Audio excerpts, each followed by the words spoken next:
Ladies and gentlemen, boys and girls of all ages, I'm your humble host, Jasper Gonzo, and this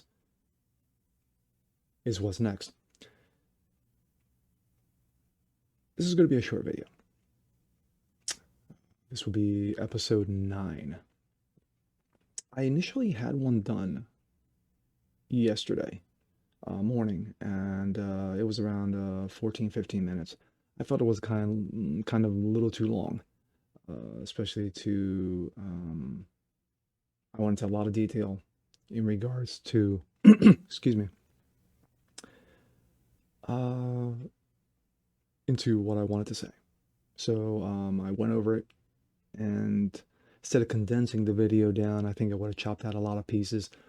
I'm just going to redo it, and here we go. Yesterday would have been 2 days before the Biden inauguration.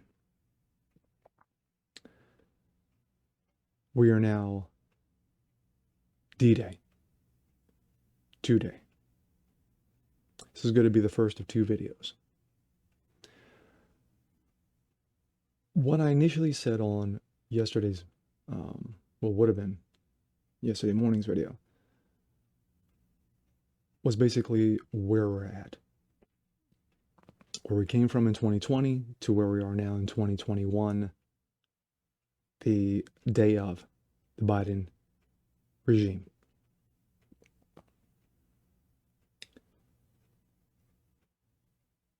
$26,000.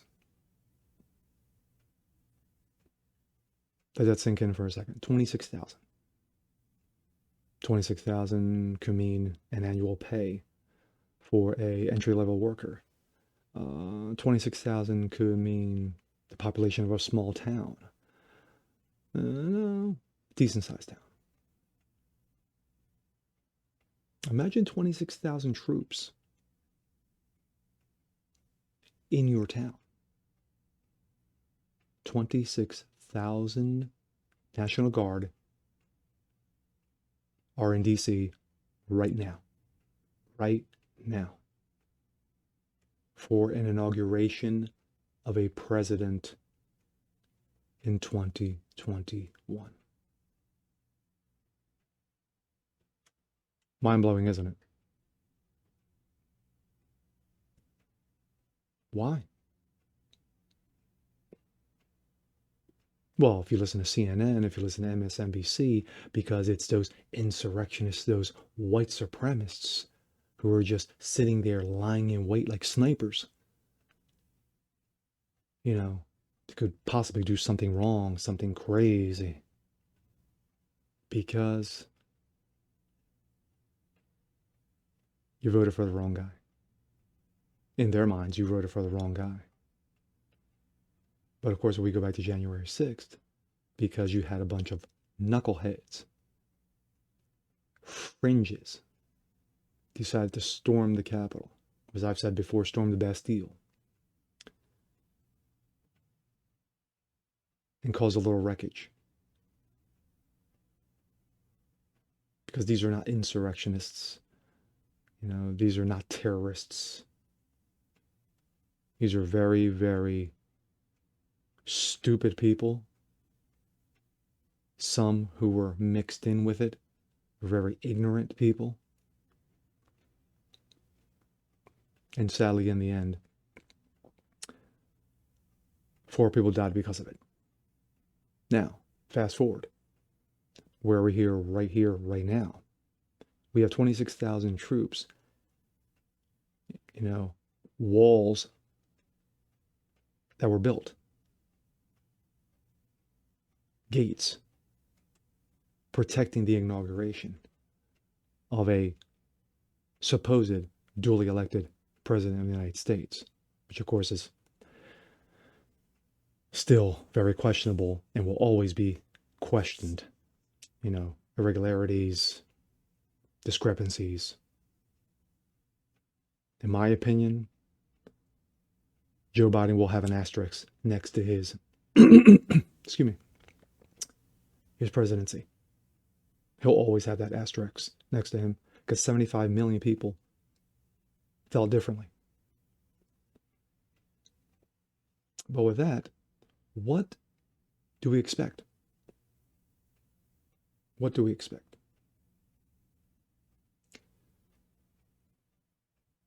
Things are going to change dramatically, as I said in prior videos.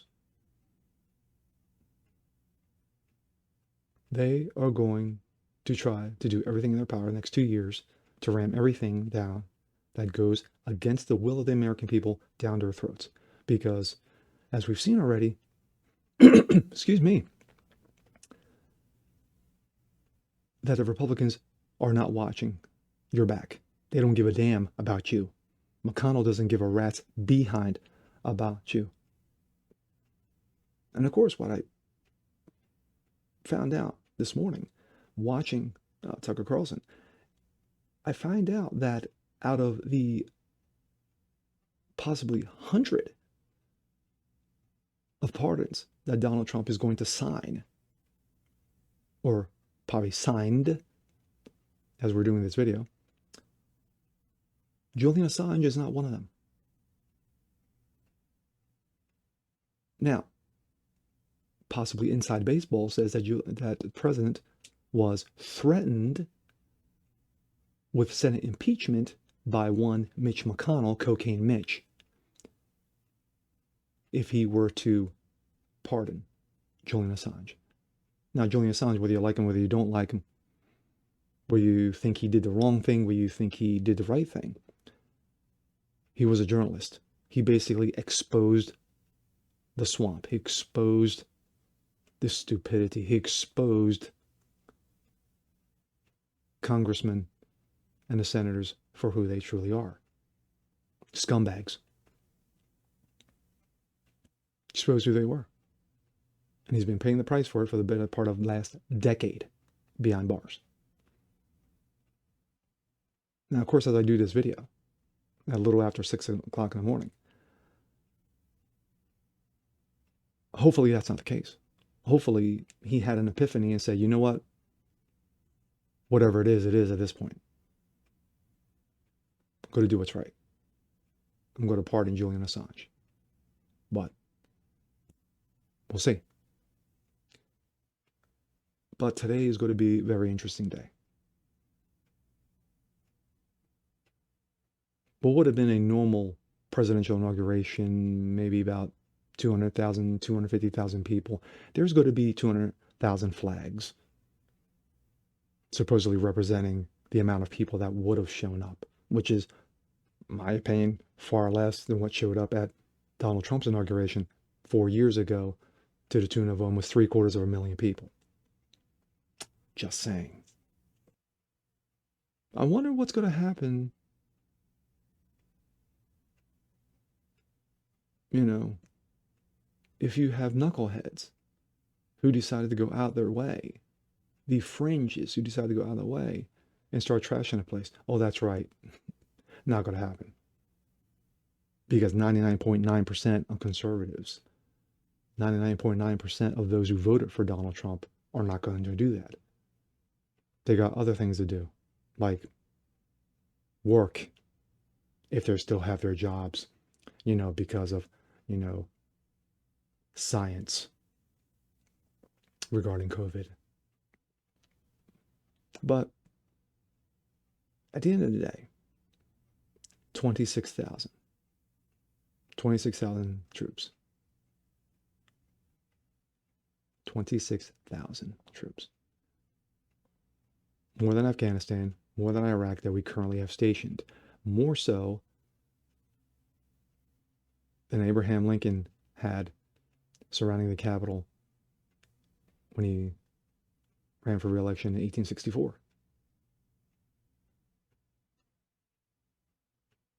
Think about it. This is, God forbid, this is what America has become. Next 4 years are going to be rough. And they're going to be very ugly. Especially if you're someone who is a conservative libertarian or a classical liberal, especially what we've seen with the digital media purge over the last week. And with that, I'm Jazz Broganzo. This is what's next. And we'll see you guys next time. Peace.